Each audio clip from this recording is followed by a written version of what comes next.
Bonjour, je suis en direct avec Pascal Baronne, qui est directeur de recherche au CNRS à Toulouse, dans le département cerveau et cognition. Vous êtes intervenu ce matin dans la session du Gréco, intervention passionnante, plasticité sensorielle et surdité chez l'adulte. Alors, il est vrai que cette session est bouleversante, puisque finalement, on pourrait résumer en quelques mots. On voit avec notre cortex auditif et on entend avec notre cortex visuel. C'est vrai que ça remet en compte beaucoup de choses, beaucoup d'éléments qu'on a appris. Ça nous bouleverse un petit peu. Mais est-ce que vous pouvez nous en dire un petit peu plus sur vos études, sur vos constatations de cette plasticité sensorielle chez les patients présentant un déficit auditif sévère, et après par la suite chez les patients présentant un déficit type presbyacousie? Disons que je veux minorer un petit peu ce point. Ce qu'on peut dire, c'est que le cortex visuel aide à mieux entendre, mais ne participe pas pleinement à la fonction auditive. En fait, ce qui se passe, c'est que même chez le sujet normand-entendant, la compréhension de la parole, c'est un mécanisme qui est typiquement et intrinsèquement multimodal, c'est-à-dire, bien entendu, on décode la parole avec notre système auditif, mais on le décode aussi avec notre système visuel au travers de la lecture labiale. Et chez le normand-entendant, dès que les conditions sont un petit peu compliquées, un petit peu difficiles, dès qu'il y a du bruit, on le lit sur les lèvres, on va s'aider de cette information visuelle pour comprendre le langage. Si vous êtes à l'étranger, si ce n'est pas votre langue maternelle, vous allez aussi utiliser la lecture labiale. Donc on voit que cette information visuelle, c'est de l'aide à la compréhension auditive de la parole. Et chez le sourd profond, chez qui on peut mettre un implant cochléaire, c'est-à-dire chez qui on va pouvoir restaurer la fonction auditive, et le patient, pour justement récupérer, on va dire plus rapidement et de façon beaucoup plus optimale, va s'appuyer sur la lecture labiale. Et donc, il va y avoir au fur et à mesure la récupération par l'implant cochléaire, une synergie justement entre cette fonction visuelle et cette fonction auditive. Et finalement, l'audition comporte à la fois la perception du son, la compréhension, mais également la latéralisation. Et vous avez insisté, je crois, au cours de votre présentation, sur cette restauration de la latéralisation.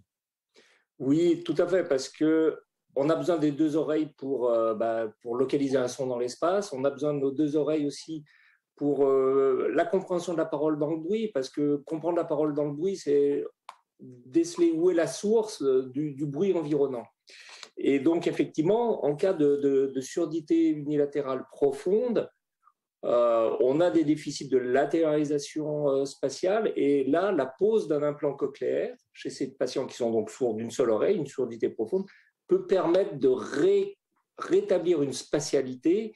Et on voit que cette restauration de la spatialité, avec un implant cochléaire et donc une bonne oreille, s'accompagne aussi de phénomènes de réorganisation dans le motif d'activation, de latéralisation fonctionnelle du cerveau, du cortex auditif. Tout à fait. Vous avez également abordé le sujet au travers d'une question de la rééducation. Enfin, voilà. Alors, la question était, est-ce que finalement on peut proposer à ces patients de l'orthophonie? Et vous étiez plutôt réservé. Alors, qu'est-ce que vous proposeriez finalement comme rééducation? Non, ce que je veux dire par là, c'est que on était sur l'idée générale, et peut-être plus dans les pays anglo-saxons, c'était de dire, si on veut réhabiliter un patient sourd implanté cochléaire, il faut insister sur l'oralité, sur la modalité auditive. Et nos données sur la plasticité cérébrale chez ces patients montrent que, en fait, il y a une interaction entre vision et audition, entre le cortex visuel et le cortex auditif. Et donc, si on veut les réhabiliter de façon optimale, et peut-être plus vite, il faut justement revenir sur des rééducations, on va dire, je dirais, dans des conditions normales, c'est-à-dire vision et audition, et ne pas privilégier une seule des modalités. Et je pense qu'en insistant sur ces deux modalités, on va avoir des récupérations qui seront meilleures. Alors, parlons des patients présentant une presbyacousie. L'implantation cochléaire leur permettra, je pense, de mieux percevoir le discours dans un bois?